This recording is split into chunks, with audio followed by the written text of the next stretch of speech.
you've unfortunately got a lot of thoughts inside your head that aren't yours, because you think in the English language, and that was given to you by other people, and contains their prejudices, so that you can't avoid them in thinking.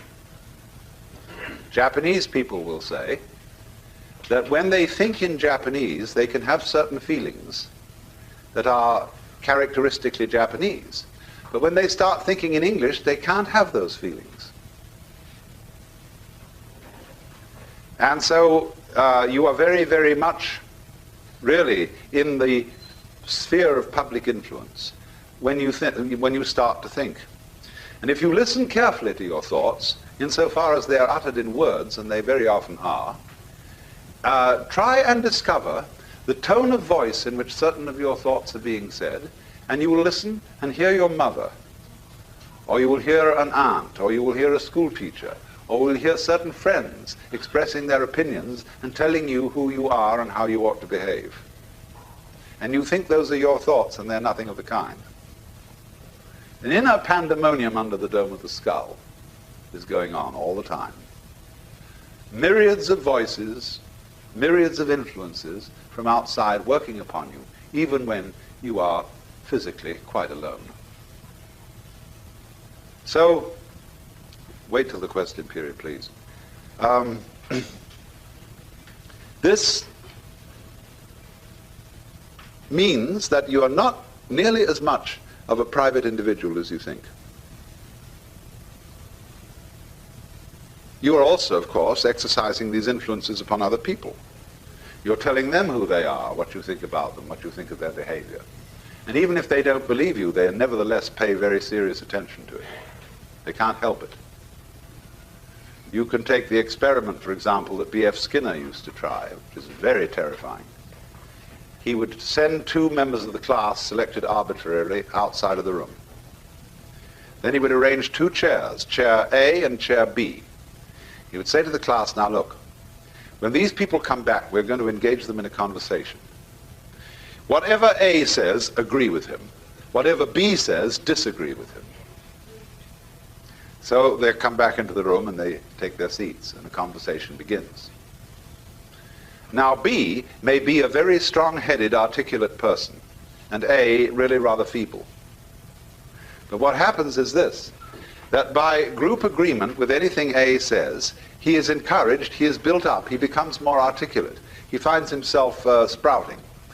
But B, by being disagreed with on every point, begins to get baffled and confused and feel very uncomfortable indeed.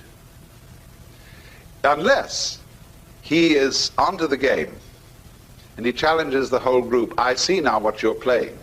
You have made up your minds to disagree with everything I say. Therefore, of course, you don't count.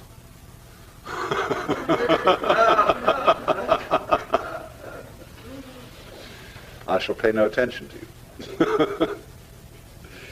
So, in this way, you see, we're already colossally influenced by each other. And this is why I think that Harry Stack Sullivan's basic ideas about psychopathology are in some respects more profound than Freud's. Freud is always looking into the individual history, into the physiology, into the depth psychology of the individual in an interior sort of way. But Sullivan was always looking to the individual as the expression of a social network.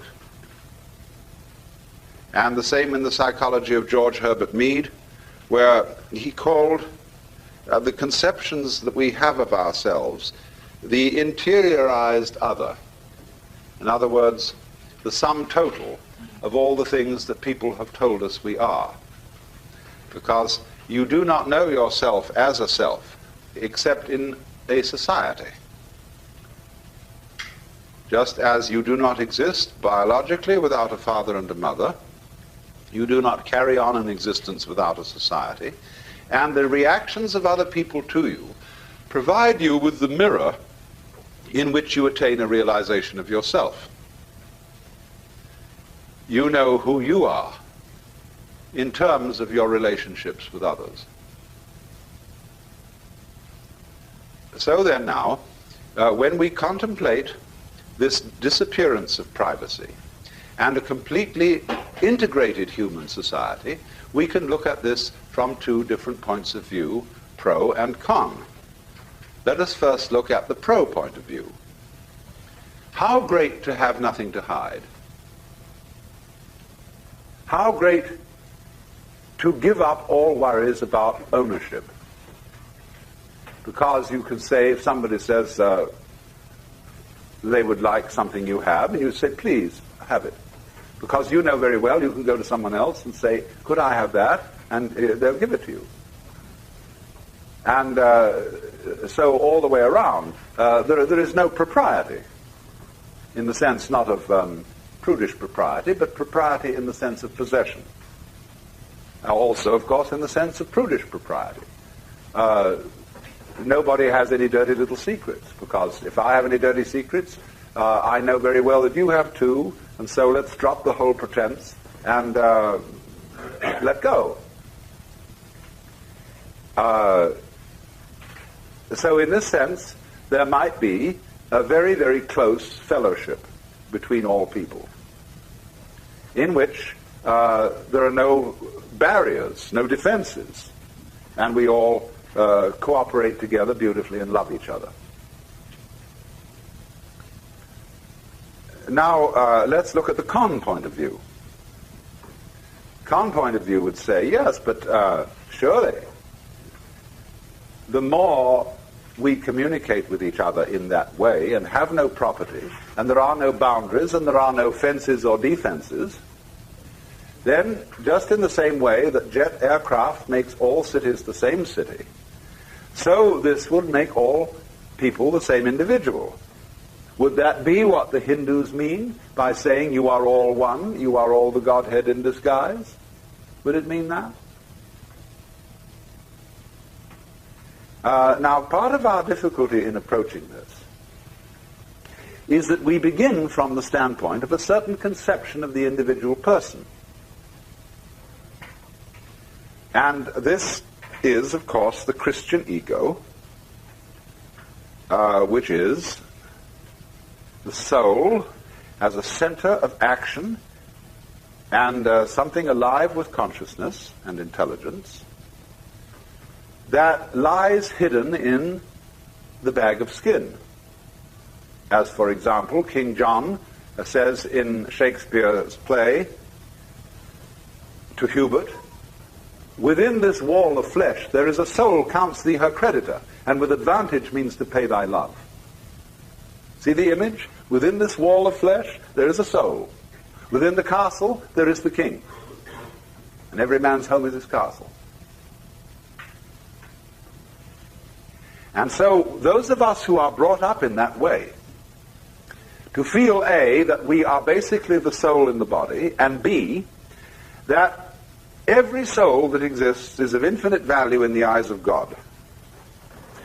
We therefore have instituted, since the Industrial Revolution, a tremendous technological campaign to preserve the individual.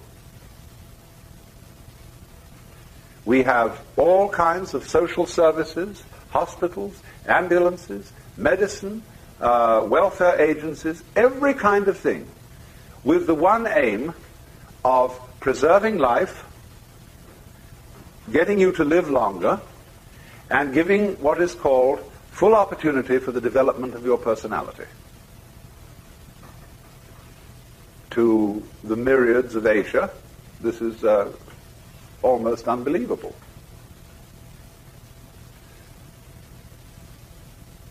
And then, of course, we are teaching the peoples of Asia medicine and sanitation, industrialization, so that every single coolie child can be regarded not as so much waste human material, which because it's sick has to be thrown away, but as some individual to be loved and cherished and properly treated. And because individuality, the human, the particular, each particular human organism is infinitely precious.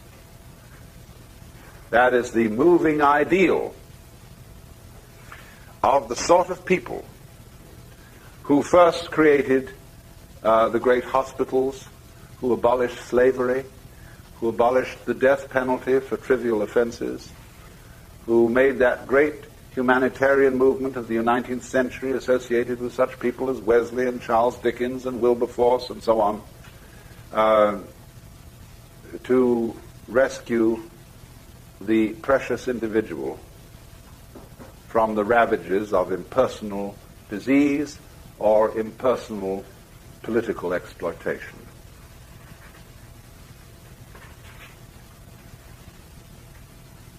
Then when a kind of American capitalist liberalism achieved to some extent this sort of ideal, we look then at political forms which are socialistic or communistic and are leery of them because they seem to go back on all that. So, of course, did National Socialism in Germany. Because the position there is, it is not the individual who is the supremely important being, but it is the community, the state, which is supremely important. The individual realizes himself as a servant of the state. But our theory in the liberal capitalism of the United States is that the state is the servant of the individual. That we employ policemen and soldiers and sanitary inspectors and Department of Commerce officials, all to serve us. We call them public servants. And when a policeman gets uppish, he has to be reminded that we pay his salary and that his job is to serve us and not to be a kind of Admirable Crichton sort of butler who takes the upper hand. But of course, the very idea of a servant still has in it, doesn't it, something aristocratic.